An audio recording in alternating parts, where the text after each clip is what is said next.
Hello beautiful soul! Welcome back to my channel. This is Mei Chang Abe from Japan, Kabayan Cancer. This reading is for you. October 13 to 19, 2024. Maraming salamat muna sa aking mga subscriber, new subscriber, cross-watcher. At sa mga bago pasok dyan, welcome na welcome kayo sa bahay ni Ate Aimee. Salamat din sa mga nagpa-personal reading. Kung gusto niyo, anak, na energy nyo lang, ang gusto nyo makuha natin, all the details is sa baba ng video na ito.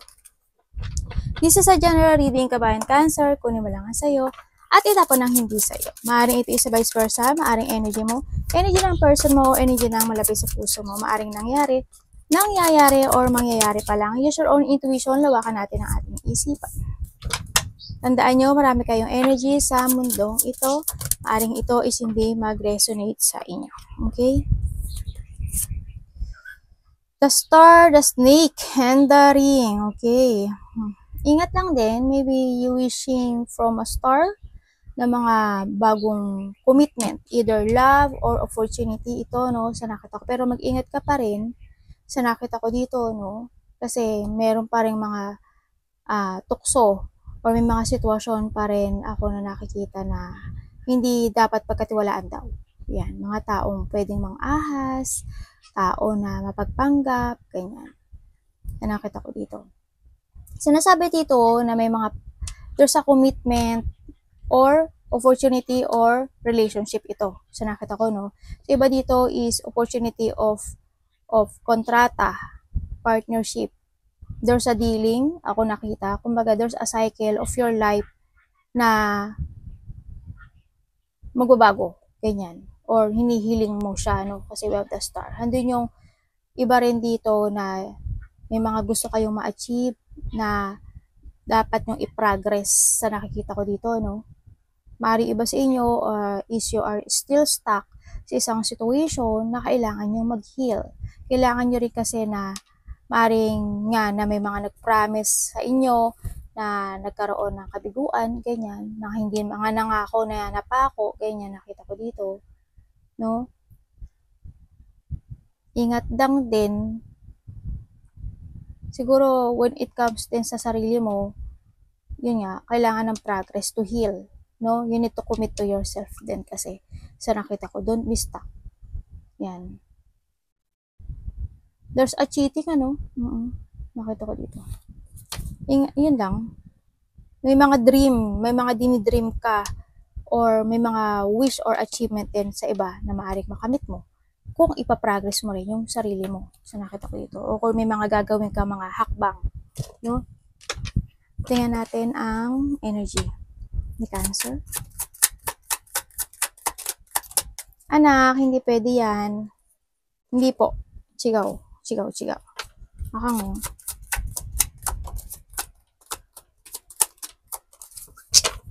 Sana.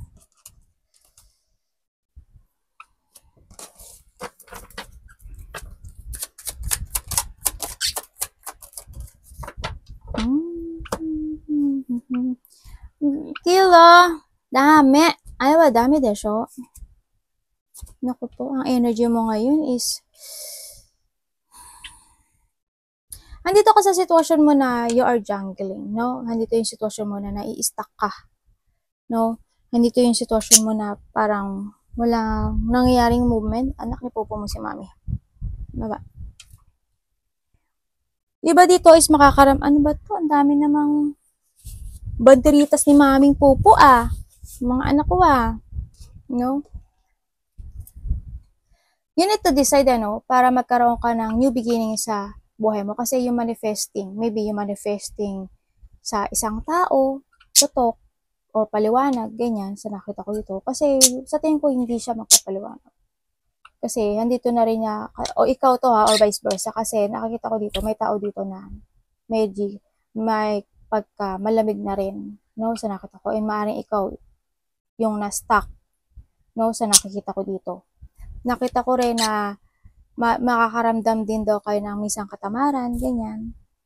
May mga lack of success. Kumbaga, when it comes to healing, yan. Lack of success yun, di ba? Kasi hindi pa kayo, you're not still healed. Andun pa rin yung you're waiting for something, naghihintay ka ng katotohanan, ng revelation, naghihintay ka ng enlightenment. Kasi sa part mo ngayon kasi, stuck ka.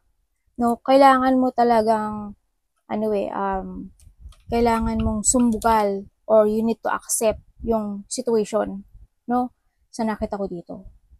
Kailangan mo rin mag-sacrifice to decide to make a new beginning sa buhay mo. Sa nakita ko. Kasi nakita ko yung hindi stable, yung decision mo sa nakita ko dito. May matigas ang ulo, no?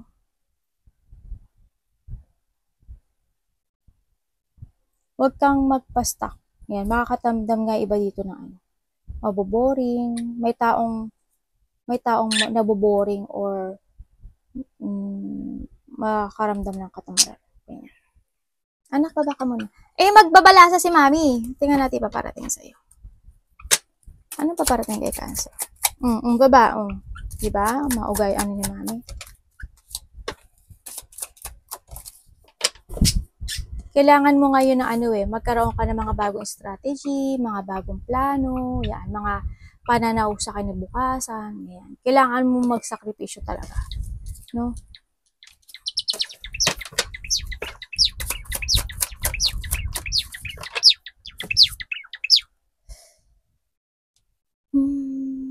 Okay.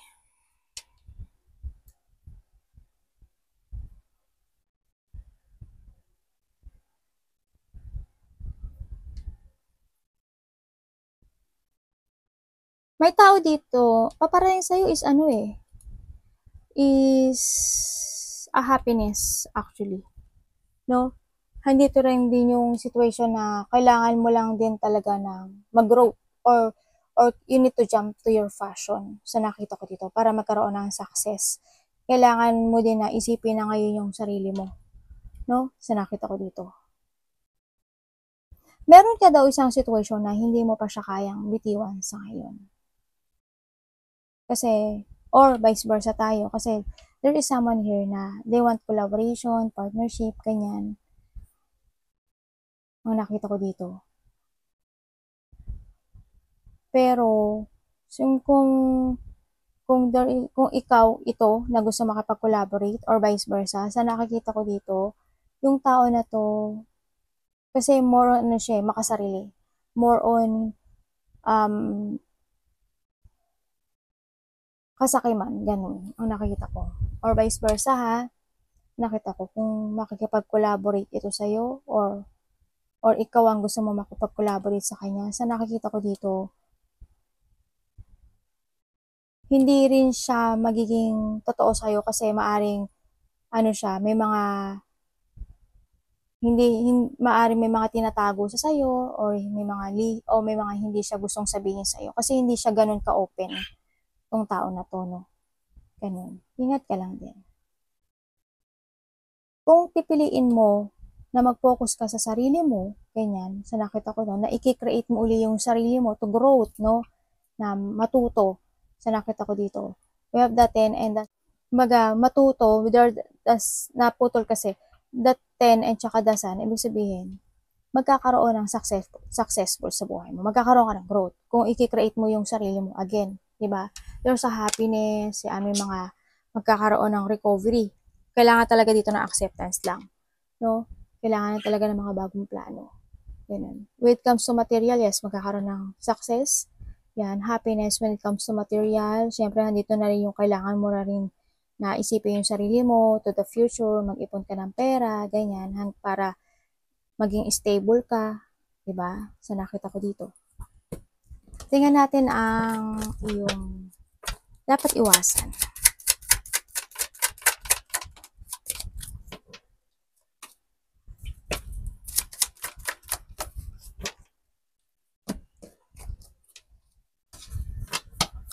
Bakit po? Thank you. Okay. Dapat mo daw iwasan yung situation na mas maging masyadong emotional. No? Yung sitwasyon na hatakin ka ng nakaraan, ganyan. No? Kumbaga, makontento ka na ikaw, makontento ka kung ano yung meron ka ngayon, ganyan. Makontento ka na Na kumbaga mas mag-focus ka ngayon sa sarili mo. You need to learn from the past. Kumbaga, ayusin mo na yung sarili mo, ganyan. You need to escape. O, kasi kailangan may i-let go kayo. No? Kailangan mong may i-let go sa buhay mo para magkaroon ka ng new beginning. Kumbaga, mag-focus ka na sa sarili mo, ganyan. And then, kalimutan mo na yung nakaraan. Ganun na. Sa nakita ko ito, ayusin mo na yung sarili mo. This is a time na rin talaga na mag-revert ka, mag-move ka. Kumbaga, a time to clean or transform, no? Sa nakikita ko dito. You need to be aware na rin, ha, sa nakikita ko sa mga na magiging kausap mo sa buhay mo. Kasi, medyo, may mga, ano rin kasi, gusto lang nilang manalo sa maling gawa. Sa nakita ko dito. Tsaka magtutulog ka raw. No? Baka yung iba sa inyo hindi kayo nakakatulog or night shift kayo, ganyan, no?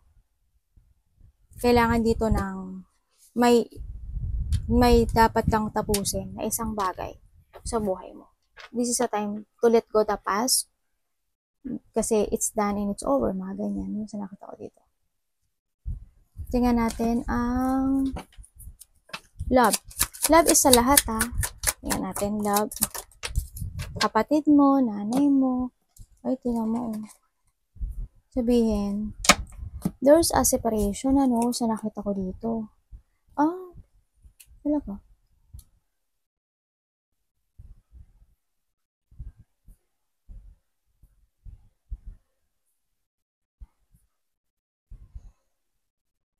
Tingnan natin. Ano po yan? Oh my God, tingnan mo. Sa painful situation ka, no? Sa nakita ko dito.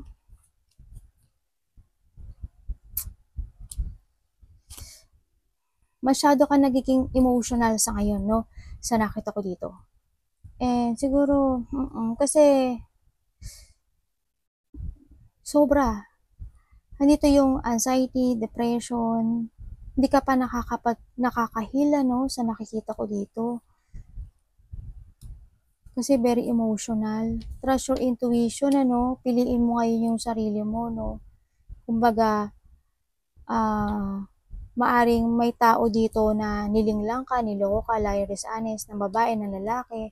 There's a sneaky person dito na maaring nagkaroon ng, sa iba sa inyo, ng mga unexpected, di sana unexpected emotion sa iba, sa nakikita ko dito.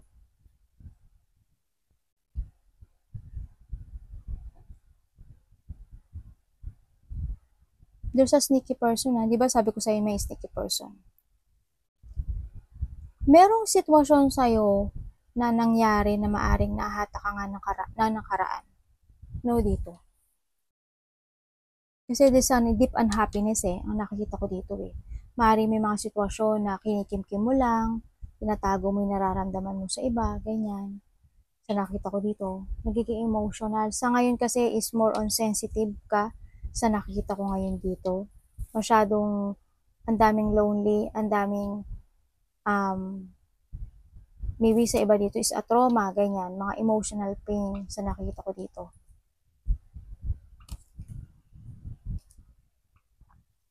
May nawala ba? Sa iba dito, either may nagkaroon ng separation, may ini-remove sa'yo, or maaring there's a loss, no? Maaring may nawala. Sa iba, ha, hindi naman kayo pare-pareho ng energy, sa nakita ko dito, no? It's time to heal, no? Sa nakita ko dito. Hugutin ko. Nandito kasi iba dito na parang, handito na yung sukdulan na nararamdaman nila. No, parang binaksakan sila ng langit at lupa sa mga emotion nila sa nakita ko dito.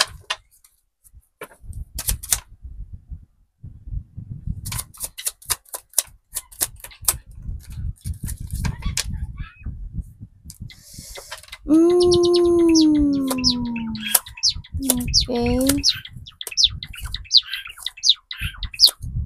Yung mga biglaang nangyari, ano? Meron ba nagpa-ospital or meron bang something na confine or na paralyze, something gano'n, no, sa nakita ko dito. Baka na may nagpapadoktor. Well, hindi naman kayo pare-pareho eh, no?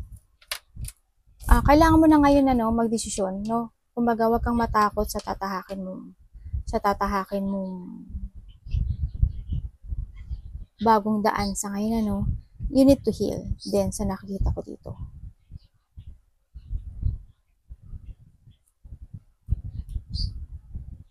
Maaring may tao na hindi mo na nakausap or meron na ditong tao na ayaw mo nang kausapin. Ganyan. Ayaw ka na kausapin o ayaw mo nang kausapin. Nagkaroon ng maaring binilak mo or binilak ka niya. Nakita ko parang walang pag-uusap. Advice po.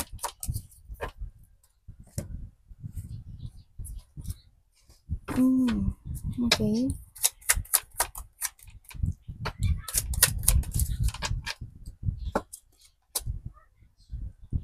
Daming more emotion. Advice sa'yo is, this is a time na rin to start a new beginning. Ngayon, pahalagahan mo na ngayon yung sarili mo, pahalagahan mo yung meron ka ngayon, take care yourself, syempre. Nandito rin yung sitwasyon na yung nawala is nawala na kasi. Yung natapo na sayang. Tapos na yun eh, no? Ang kailangan mo lang ngayon is create yourself again, no? Ang nakikita ko dito, ang kailangan mo lang ngayon is buuin uli yung sarili mo. I-leave behind mo yung whatever holding you back sa nakaraan, ganyan. And kailangan i-release mo na yung mga baggage na mabigat sa'yo, na nabibigatan ka. This is a time na maging wiser ka.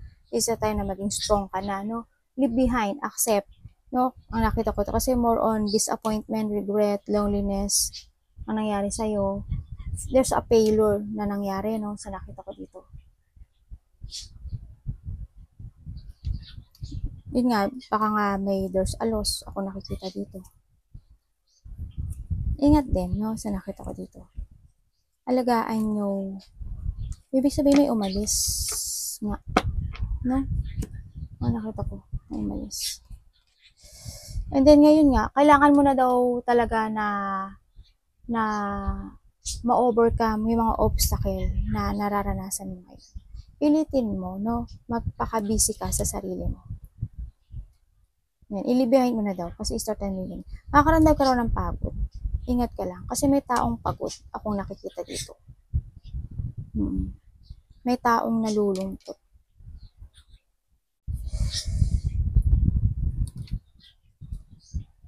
May taong umalis nga. May travel ba kayo o may taong umalis? May taong umalis? No. Yun. Arigato naman sa God bless.